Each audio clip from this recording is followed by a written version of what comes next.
ഈ മാസം എന്റെ അക്കൗണ്ടിൽ എത്ര എമൗണ്ട് വന്നു എന്നറിയാമോ? എത്ര? 80,000. 1 ലക്ഷം രൂപയ്ക്ക് 20,000 രൂപ കുറവ്. അത് അടുത്ത മാസം ഞാൻ കവർ ചെയ്യും. 1.5 ലക്ഷം രൂപ വരും. നോക്കൂ അടുത്ത മാസം എന്റെ അക്കൗണ്ടിൽ. ശരിക്കും പറയണാണോ? പിന്നെന്താ, ഞാൻ തമാശ പറയാം. എന്താ അല്ല, ഇത് എങ്ങനെയാണ് ഇതിന്റെ പരിപാടി? എന്റെ മാമി, ഞാൻ എന്റെ യൂട്യൂബ് ചാനലിൽ കുറെ പ്രോഗ്രാംസ് ചെയ്യുന്നുണ്ട്.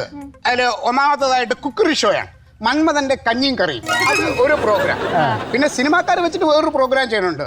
ഇന്ന് ഞാൻ, നാളെ നീ, മറ്റന്നാ വേർത്തൻ. അല്ലടാ, ഇനി ഈ സിനിമാക്കാരെയൊക്കെ പോയിട്ട് ഷൂട്ട് ചെയ്യണ്ടേ? എന്തിന്?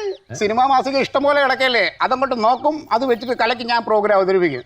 ഇനി ഒരെണ്ണം കൂടെ ഉണ്ട്, തിങ്കൾ മുതൽ ഞായർ വരെ, വാരഫലം. എടാ, അതിന് നിനക്ക് ജോലിച്ച് അറിയാമോ? ഇപ്പൊ മാമിയുടെ ഈ ആഴ്ച, മാമന്റെ അടുത്ത ആഴ്ച, അങ്ങോട്ടും ഇങ്ങോട്ടും ചെറിയൊരു കറക്കം. എടാ, അപ്പൊ ശരിക്കും പൈസ കിട്ടൂടാ? പിന്നെ ഇഷ്ടംപോലെ സബ്സ്ക്രൈബേഴ്സ് അല്ലേ എനിക്കിപ്പോ. എടാ, എനിക്കും ഇതുപോലെ യൂട്യൂബ് ചാനൽ തുടങ്ങി കുറച്ച് പൈസ ഉണ്ടാക്കാൻ പറ്റുമോ? അങ്ങനെ കണ്ണി കണ്ട ഉപ്പകൾക്കൊന്നും ഇത് തുടങ്ങി പൈസ ഉണ്ടാക്കാന്ന് വിചാരിക്കണ്ട. മാമനെ ഉദ്ദേശിച്ചാ പറഞ്ഞ കേട്ടോ. പിന്നെ മാമിക്ക് കുറച്ച് കല ഉള്ളിലുള്ളത് കൊണ്ട് മാമിക്ക് എന്തെങ്കിലുമൊക്കെ ചെയ്ത് കാശുണ്ടാക്കും. എടാ, അവളൊരു നല്ല നാടക നടിയല്ലേ? എനിക്ക് അറിഞ്ഞൂടെ, അവരുടെ നടന വൈഭവത്തിനെ നശിപ്പിച്ചില്ലേ നിങ്ങളെ കൂടെ കൂടിയിട്ട്. മാമിക്ക് എന്തെങ്കിലും കഴിവ് ആന്തരികമായി ഉറങ്ങിക്കിടപ്പുണ്ടെങ്കിൽ അതിനെടുത്ത് പുറത്തോട്ടിട്ട്.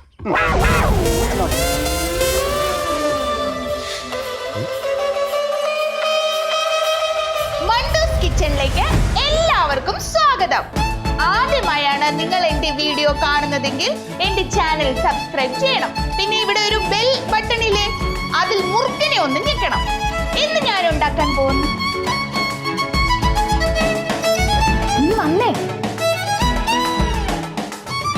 അതെ, ഇന്ന് ഞാൻ ഉണ്ടാക്കാൻ പോകുന്നതെന്ന് പറഞ്ഞിട്ടേ, ഇത് എങ്ങനെ പറയണം? സാമ്പാർ എന്ന് പറയണോ, നാടൻ സാമ്പാർ എന്ന് പറയണോ? നാടൻ സാമ്പാർ. നാടൻ സാമ്പാർ. അപ്പൊ ഇന്ന് ഞാൻ ഉണ്ടാക്കുന്നത് നാടൻ സാമ്പാറാണ്. വേണ്ട, സാമ്പാർ എന്ന് പറഞ്ഞ സാമ്പാർ. ഇന്ന് ഞാൻ ഉണ്ടാക്കുന്ന വിഭവം സാമ്പാറാണ്. അങ്ങനെ പറയാം അല്ലേ? നാടൻ സാമ്പാറല്ലേ? ഏതെങ്കിലും ഒന്ന് പറ. സാമ്പാർ അല്ലേ? വേണ്ട, നിനക്ക് ഇഷ്ടമുള്ളത് പറഞ്ഞു. ഇങ്ങനെ പറയാനാണ് പിന്നെ ഞാൻ എന്തിനാ അഭിപ്രായം ചോദിച്ചു? എടി, നീ ആദ്യമായിട്ടല്ലേ എന്നോടൊരു അഭിപ്രായം ചോദിക്കണേ. അപ്പൊ ഞാൻ ആകെ ടെൻഷനായി പോയി. സാമ്പാർ എന്ന് പറഞ്ഞു. സാമ്പാർ. അല്ല, ഇതിപ്പോ ഇതിന്റെ മുമ്പ് നമ്മളിത് വീഡിയോ എടുത്ത് വിട്ടില്ലേ? ഇത്ര ദിവസമായി, ഇതുവരെ കാശ് വന്നിട്ടില്ല. അങ്ങനെ വെറുതെ പൈസ വരൂല.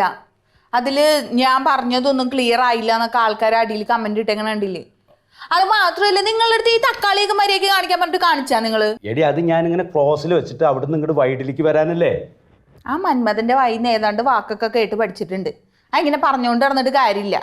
ഇത് മര്യാദക്ക് കാണിക്കണോന്ന്. തുടങ്ങാല്ലേ? തുടങ്ങാന്ന് പോയി നിക്കവിടെ. എന്തിപ്പോ അവിടെ വെച്ചോണ്ടിരിക്കണേ? എന്റെ മുഖമല്ലേ കാണേണ്ടത്? ഇന്ന് നമ്മൾ ഉണ്ടാക്കാൻ പോകുന്ന വിഭവം എന്ന് പറയുന്നത് നാടൻ സാമ്പാറാണ്. എല്ലാവർക്കും സാമ്പാറിന്റെ പേരറിയാം, പക്ഷെ എങ്ങനെ വെക്കേണ്ടതെന്ന് അറിയില്ല അല്ലേ? ഇന്ന് ഞാൻ പഠിപ്പിച്ചു തരാം.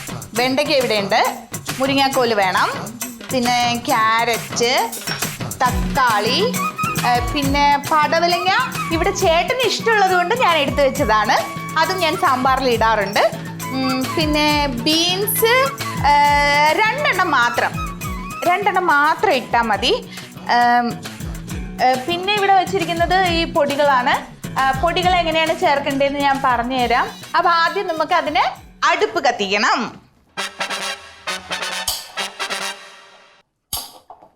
ഇതെന്താ കത്താത്തെ? ഗ്യാസ് തീർന്നു. ഗ്യാസ് ഇല്ലല്ലോ.